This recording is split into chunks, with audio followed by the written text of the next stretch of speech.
এই দেখেন নাড়ার চাল। আমরা যখন ছোট ছিলাম 5-6 বছরের, এরকম নাড়ার চাল ছিল মাঠের। কে কে দেখেছেন এই নাড়ার চাল অবশ্যই কমেন্টে বলে যাবেন। আর হ্যাঁ, একটা কথা, আমরা 1 বছরে 6 মাসে 7 মাসে এগিয়ে যেতে পারি না, ফেসবুকে নজর আসতে পারি না, আমাদের ভিউজ হয় না। এই 50, 200, 300 ভিউজ হয়ে বসে থাকে, আর কোনো ভিউজ হয় না। কেন হয় না? আমাদের কারণে হয় না। কারণ আমরা অ্যাক্টিভভাবে থাকতে পারি না। অ্যাক্টিভ মানে কি? অ্যাক্টিভ মানে হইলো সবার পোস্টে যাইয়া কমেন্ট করা না। অ্যাক্টিভ মানে হলো গঠনমূলক কমেন্ট করা। যেমন আমি আজকে ভিডিওটা বানাইছি, এই ভিডিওটা দেখবেন, এই ভিডিওটা অনুযায়ী কথা বলতে হবে, কমেন্টে 2-3 লাইনের কথা বলতে হবে, ওটাকে বলে অ্যাক্টিভ থাকা।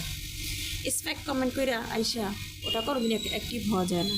আর ওটাই ফেসবুকের কারণে, ফেসবুকে বলে স্প্যাক কমেন্ট করার কারণে আপনাকে অন্য ভিউসের সামনে আপনার ভিডিওটাকে প্রচার করে না, আটকাইয়ে রাখে, থামাইয়ে রেখে দেয়, এক জায়গায় রেখে দেয়। এটাকে বলে স্প্যাক কমেন্ট। তাই আমরা স্প্যাক কমেন্ট থেকে বিরত থাকবো। আমরা যত ফেসবুকে আসছি কাজ করার জন্য, ভিডিওটা সম্পূর্ণ দেখে ভিডিও গঠনমূলক একটি কমেন্ট করে যাবেন। একটি করেন, বেশি করার দরকার নেই। আর অনেক আছে স্টিকার কমেন্ট করেন, স্টিকার কমেন্টে কেউ করবেন না, কারণ করার কারণে আপনাকে ফেসবুক বন্ধ করে রাখে, আপনাকে ভিডিওটা এগিয়ে দিয়ে নিয়ে যেতে দেয় না।